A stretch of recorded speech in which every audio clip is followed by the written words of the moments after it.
और यहां पर आपको बताएं आईसीसी चैंपियंस ट्रॉफी का अहम मैच जारी है और बांग्लादेश हार चुका है। आपको अपडेट कर रहे हैं चैंपियंस ट्रॉफी का ये मैच आज ऑस्ट्रेलिया और बांग्लादेश के दरमियान खेला जा रहा था और बांग्लादेश अब मैच हार चुका है और जीत जो है वो ऑस्ट्रेलिया के नाम हो गई है।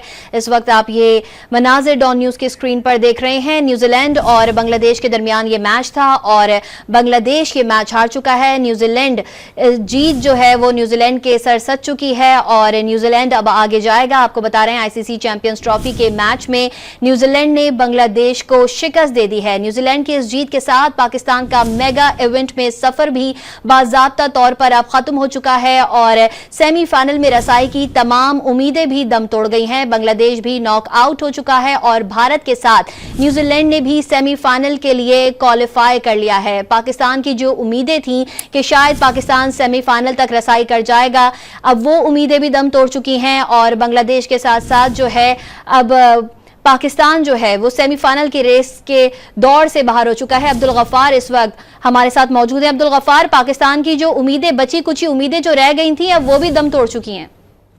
जी बिल्कुल, it's official now. Heart breaking मेजबान पाकिस्तान जिसने 29 साल इंतजार किया चैंपियंस ट्रॉफी का अपने सरजमीन पर होने का और सिर्फ 5वें दिन यानी 19 फरवरी को जो मेरा पाकिस्तान में सदा 24 तारीख को जो है वो पाकिस्तानियों के लिए इख्तिताम पजीर इस तरह हो गया कि पाकिस्तान की टीम बांग्लादेश के साथ साथ इस टूर्नामेंट से जो है बाहर होगी। वेरी डिसअपॉइंटिंग रिजल्ट और यकीन तौर पर एक ऐसा मौका जब पाकिस्तान में सेलिब्रेशन का माहौल एक्सपेक्ट किया जा रहा था, जब ये एक्सपेक्ट किया जा रहा था कि पाकिस्तान में सोल्ड आउट मैचेस हैं। आपने देखा इंग्लैंड ऑस्ट्रेलिया के मैच में, इवन आज बांग्लादेश और न्यूजीलैंड के मैच में भी तमाशाइयों की बड़ी तादाद ने रुख किया। लेकिन बड़े ही अफसोस की बात है कि पाकिस्तान टीम खुद जो है वो इस टूर्नामेंट में अब बाहर हो चुकी है। पाकिस्तान को एक मैच जरूर खेलना है 27 तारीख को बांग्लादेश के खिलाफ, लेकिन वो एक रस्मी कार्रवाई होगा और यकीन तौर पर बहुत सारे सवालात पाकिस्तान के ऊपर और पाकिस्तान क्रिकेट बोर्ड पर, खिलाड़ियों पर, फैंस इसकी तवक्को नहीं कर रहे थे और शदीद मायूसी है पाकिस्तान क्रिकेट फैंस में इस वक्त। अच्छा, ये भी बताइएगा अब्दुल गफ्फार के अभी वसीम अकरम ने भी ये कह दिया है पाकिस्तानी टीम के लिए कि फौरी तौर पर 5-6 नामों को निकाल देना चाहिए। आपको क्या लगता है किन की तरफ इशारा था उनका?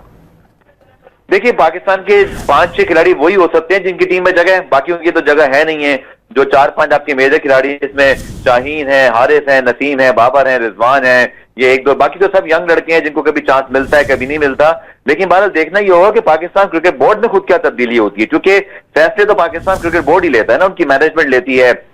चाहे वो आकिब जावेद को अचानक हेड कोच बनाने का फैसला था या सिलेक्शन कमेटी के अंदर जो है वो अंपायर को रखने का या डेटा एनालिस्ट को रखने का या टेस्ट क्रिकेटर रखने का, ये सारे फैसले पीसीबी की टॉप मैनेजमेंट से होते हैं। अब देखना ये होगा कि सर्जरी की बातें तब तो बहुत की थी T20 वर्ल्ड कप के बाद पाकिस्तान क्रिकेट बोर्ड के हुकाम ने, खुद मोहसिन नकवी साहब ये कहते थे कि एक सर्जरी होगी, लेकिन कुछ नहीं हुआ। हालांकि रिपोर्ट्स मौजूद थी कि पाकिस्तान टीम के अंदर रिफ्ट मौजूद थी। ये मैं आपको बात बता रहा हूँ 2024 T20 वर्ल्ड कप की, जब पाकिस्तान अमेरिका से भी हार गया। भारत कहने वाले तो ये भी कह रहे हैं कि जब आप अमेरिका से हार चुके हैं तो उसके बाद आपकी क्रिकेट में अब मजीद क्या दमखम बाकी रह गया। लेकिन उम्मीद होती है कि चलिए सबक सीख लिया होगा, खिलाड़ी कुछ बेहतर जान मारेंगे।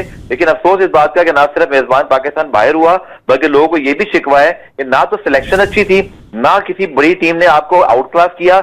आपने जो बीज बोया था सिलेक्शन कमेटी ने, जो खिलाड़ी सिलेक्ट किए थे, वैसा ही नतीजा सामने आया है।